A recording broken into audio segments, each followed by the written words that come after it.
আর কচি পাটার ঝোল খেতে হবে না, চলো আজকে কচি লাউয়ের তরকারি খাই। এর জন্য একটা মিক্সিং জারে কাঁচা লঙ্কা, আদা, টমেটো, 1 চা চামচ হলুদ গুঁড়ো আর জিরে ধনে গুঁড়ো ভালো করে বেটে নিয়ে একটা পেস্ট তৈরি করে নিয়েছি। এরপর কড়াইতে গ্যাস জ্বেলে সর্ষের তেল দিয়ে 2টো তেজপাতা, 2টো লাল লঙ্কা, 1 চা চামচ জিরে আর অল্প একটু হিং দিয়ে ভালো করে সেটাকে ফ্রাই করে নেব।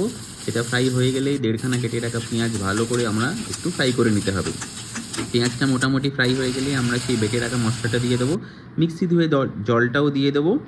তারপরে সেই মশলাটা ভালো করে ফ্রাই হয়ে গেলে সেখানে আমরা 1 চা চামচ লাল লঙ্কার গুঁড়োর অল্প একটু নুন দিয়ে আবার একটু ফ্রাই করে নেব।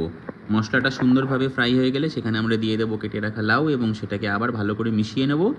এরপর আমরা লাউটাকে 10-15 মিনিটের জন্য ঢেকে দিলেই হবে। দেখতেই পাচ্ছেন লাউ থেকে সুন্দর একটু জল ছেড়ে দিয়েছে।